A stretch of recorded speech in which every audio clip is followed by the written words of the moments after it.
In this Blender tutorial, we're going to go over this anime looking smoke shader that is animated on a sphere with a few modifiers and this type of stack. So I am going to actually start by starting with a fresh Blender file, deleting the default cube and adding a sphere and pressing Control-4 to subdivide it. And let's just get the shape out of the way actually by pressing new here, going to clouds and putting this to like 0.5, maybe lowering the strength, and then also adding a nice little simple deform on the z-axis. And let's get this animated by adding an empty. And I'm going to actually change this displacement to object, choose my empty, do this with this as well. Let's adjust this angle to 137.5. And now with the empty, I want to drive these modifiers. So I'm going to do, on the z-axis, we're going to do frame divided by 60, which just means time divided by 60. So you can see that as it, oh, that's actually cool too. Let's manipulate. See, it's cool to manipulate all these things, but let's actually manipulate the rotation into negative frame divided by 24. Just give it a little more movement. And now I'm gonna add this, change this to the object view, and click this, press new material. Whenever you have your materials and they're way far out here like this, you can press home and it'll zoom in. But I'm going to actually do Shift S, and you need to have Node Wrangler enabled for these types of shortcuts.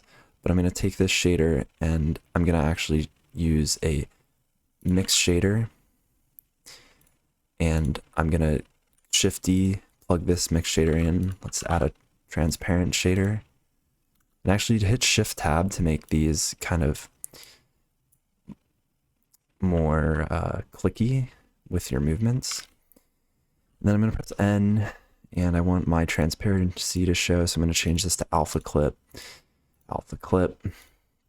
and let's actually get an emission in here. Let's duplicate this transparent shader and plug this into here. And what I want really is to mask these. So I'm actually going to press Control T here because I want this texture coordinate and I want this to be generated.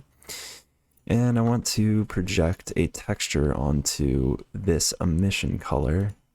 So I use this linear gradient texture, and then I add a color ramp. And for this color ramp, I want my colors. So maybe I want like a dark gray, and I also want a lighter gray.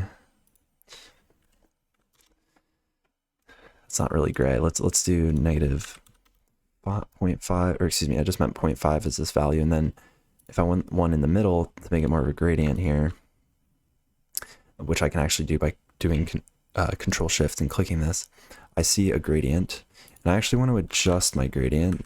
So when you adjust these mapping areas, it adjusts it. And I also want to rotate it by -90. And yeah, so now I have this going on, and now I actually want to add a mask because I can't see it, and I want to be able to see it. So I basically want to mask this transparent and emission. So I'm going to add this color ramp, and I'm going to Control Shift click and add a mix RGB node, change that to an add value. And then I'm going to add a layer weight node.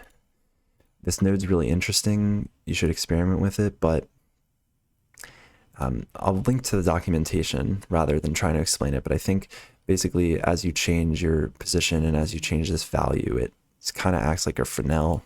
It's used a lot in anime shaders. I also want to duplicate this color ramp, and ultimately we're going to get plugged into this mix shader.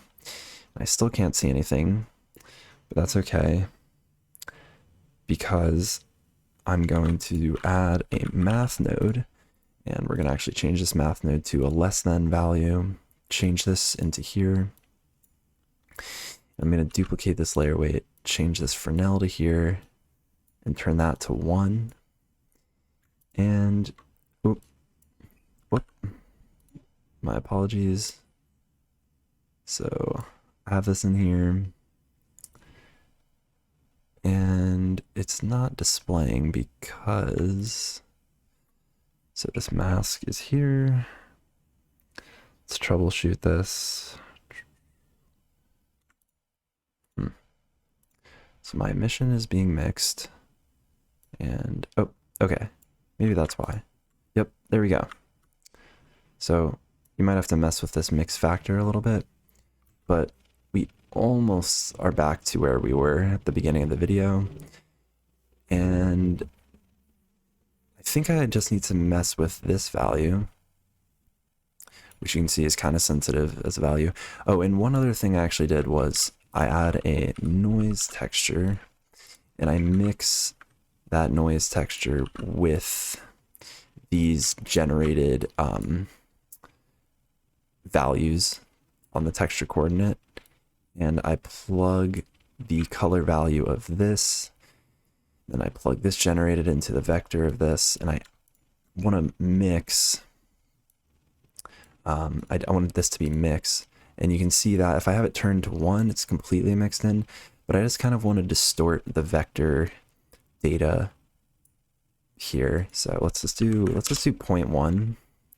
And then if I increase this value, or maybe decrease it, kind of up to you, but it will add, you can see it a little bit here.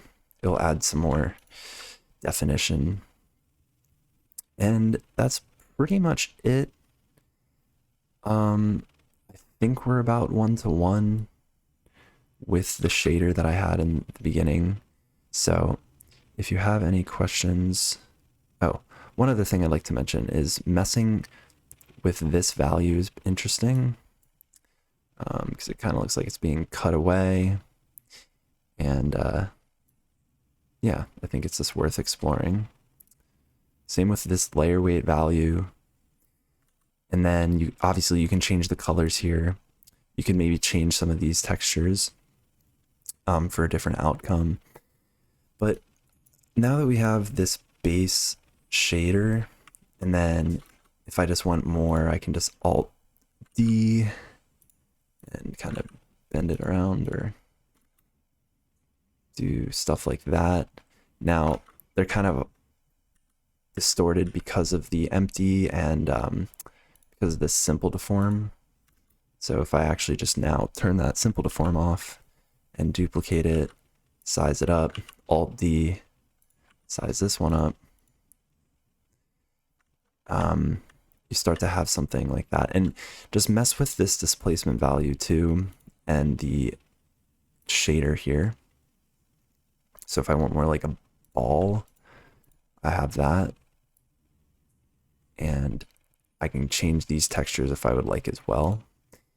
And then to kind of expand on this idea, to explore this a little more, is I'd recommend messing with modifiers, really. So you could try to just mess with certain things. Like, let's see what this edge split does. Hopefully it doesn't crash this. Another interesting technique, if you want it to look like it's now for some reason this is a little heavy on my computer when I do this. I'm not too sure why, and maybe it's because of the order of my decimate modifier, but yeah, you can get some interesting results. I'm just not sure why the performance gets hacked away a little bit. Like, I basically am just kind of lowering the resolution of it, and it kind of gets some interesting results. But then I'd also recommend trying an interesting technique by doing vertex painting, but doing it procedurally. So adding a vertex group, assigning all these points to a group, target that group with a vertex weight edit.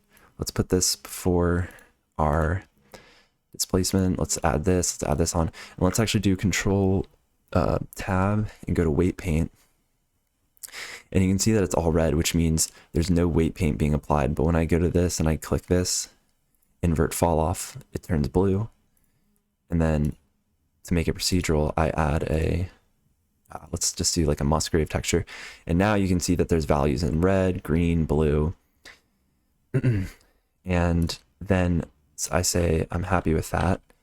Sorry, I keep pressing Control S for saving, but I haven't actually saved this file. So it'd be kind of embarrassing if this crashes, but whatever. Now, as you can see, if we get out of weight paint, you now have like a torn up effect that I think can also yield some interesting results. So you can maybe do solidify and like extrude it. Maybe that's not the perfect example, but you kind of get what I'm going for here. Maybe another thing you could do is, let's say I want it to look more like a tornado or something, or like a tube. I can just mess with more simple deforms. But yeah, the limits are kind of endless. And if I adjust this mask value, you then get even more variation. So mess with pretty much all of this, and I think that you'll get some interesting results. So thank you for watching.